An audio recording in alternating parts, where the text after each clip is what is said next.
Hello guys, welcome back to the channel. Pranjal this side. So guys, इस video में हम बात कर रहे होंगे कि आपको अगर डीएनएस के लिए किसी कंपनी का स्पॉन्सरशिप चाहिए तो आप उसे कैसे क्रैक कर सकते हो। तो गाइस, मैं इस वीडियो में पूरा प्रोसीजर बताऊंगा कि आप कैसे किसी भी कंपनी का स्पॉन्सरशिप ले सकते हो और क्या क्या एलिजिबिलिटी है किसी कंपनी का स्पॉन्सरशिप लेने के लिए। तो बिना टाइम गवाए हम वीडियो को स्टार्ट करते हैं। अगर आपको स्पॉन्सरशिप लेना है तो आपको क्या करना होगा, आपको कंपनीज के ऑफिशियल वेबसाइट पर जाना होगा। वो जब अपना फॉर्म निकालते हैं स्पॉन्सरशिप के लिए, आपको वहाँ जाना होगा, आपको फिलअप करना होगा उनका फॉर्म। जैसे कि ऑन एन एवरेज एक कंपनी का जो रजिस्ट्रेशन फीस होता है वो 500 से 2000 के बीच में वैरी करता है। तो हर कंपनी का अलग होता है, जैसे सिनर्जी का 1000 रुपया, एमएससी का 1000 रुपया, कुछ ऐसे ही वैरी करता है। मतलब कंपनी टू कंपनी वो डिपेंड करता है कि वो कितना ले रही है रजिस्ट्रेशन फीस। तो आपको वहाँ जाके आपको फॉर्म भरना पड़ता है। आफ्टर दैट आपको मेल आता है, कन्फर्मेशन मेल आता है। कुछ कंपनी ऐसी होती हैं जो अपना फॉर्म अपने वेबसाइट पे निकालती है, यानी एक्सटर्नली निकालती है। और कुछ कंपनी ऐसी होती है जो कि कॉलेजेस के थ्रू निकालती हैं, यानी उनसे टाई अप करके अपना फॉर्म उनके थ्रू निकालती हैं। जैसे कुछ कॉलेजेस होते हैं, जैसे तोलानी हो गया, IMI नोएडा हो गया, TS रहमान हो गया आपका। ये कुछ ऐसे कॉलेजेस होते हैं जिनके थ्रू कुछ कंपनी जो अपना फॉर्म निकालती है इंटरनली। यानी अगर आपको इनके थ्रू अगर आपको स्पॉन्सरशिप चाहिए तो आपको कॉलेज का फॉर्म भरना पड़ता है। आफ्टर दैट जो कॉलेज का कुछ टेस्ट होता है, जैसे तोलानी का होता है स्क्रीनिंग टेस्ट। स्क्रीनिंग टेस्ट के बाद वो आपको मेल करता है कंपनीज के फॉर्म।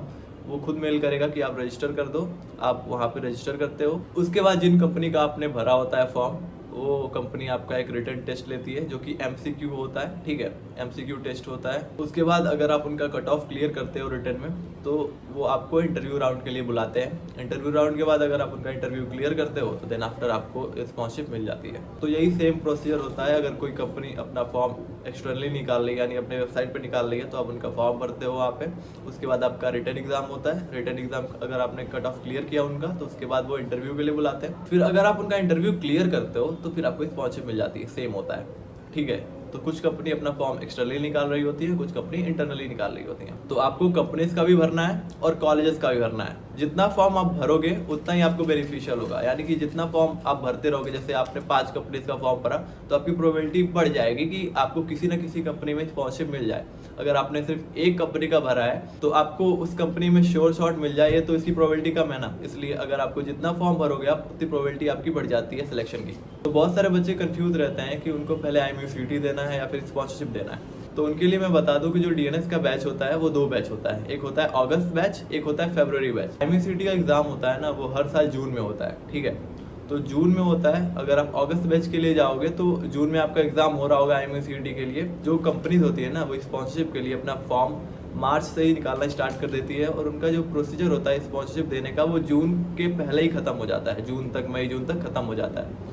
तो हाँ, आपको स्पॉन्सरशिप पहले क्लियर करना होता है अगस्त बैच के लिए। वो आप क्लियर कर लोगे। बट IMUCT जो होता है ना, वो आपको मैंडेटरी होता है। ठीक है, कंपनी कभी भी फॉर्म निकाले अपना स्पॉन्सरशिप का, आपको उसका फॉर्म भरना है और आपको स्पॉन्सरशिप क्लियर करने का वहाँ पे एग्जाम देना है। ठीक है, जो IMUCT है वो मैंडेटरी आपको देना। अगर उसको नहीं दोगे और अगर आपने स्पॉन्सरशिप निकाला तो कोई मतलब नहीं है, आपको एडमिशन ही नहीं मिलेगा बिना IMUCT के। ठीक है, तो आपको IMUCT देना ही देना है। उसके रैंक के हिसाब से ही आपको कॉलेज में एडमिशन मिलता है। कुछ लोग का ये डाउट होता है कि भैया अगर मैंने स्पॉन्सरशिप निकाल लिया तो क्या मुझे IMUCT देने का ज़रूरत है।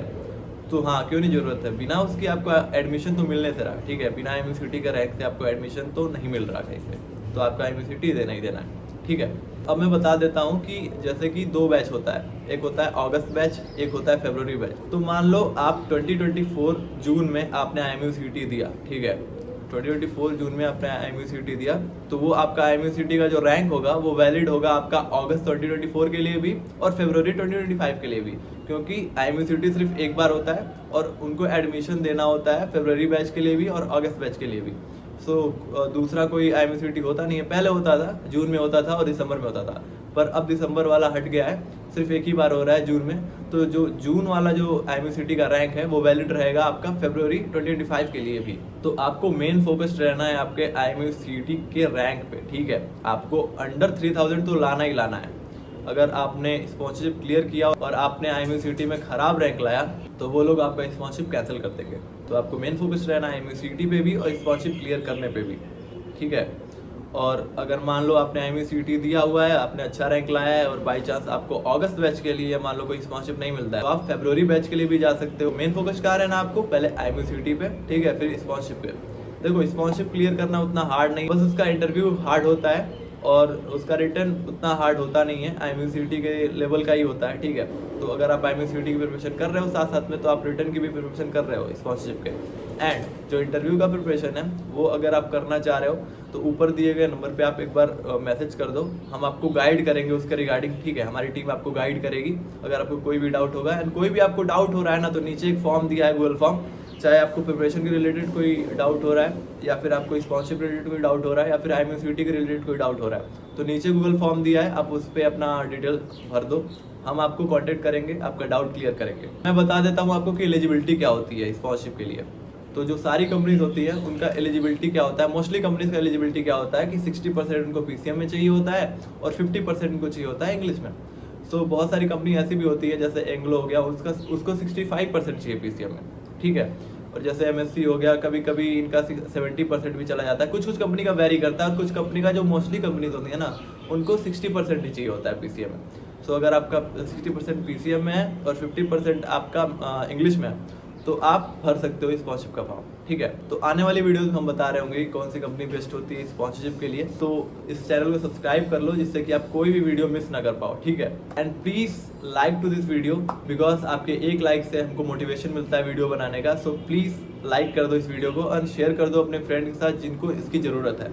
और अगर आपको प्रिपरेशन में हेल्प चाहिए तो नीचे गूगल फॉर्म दिया हुआ है डिस्क्रिप्शन में, आप उसको भर दो, हम आपको कॉन्टेक्ट करेंगे। तो मिलते हैं अगली वीडियो में, तब तक के लिए आई एम साइनिंग आउट।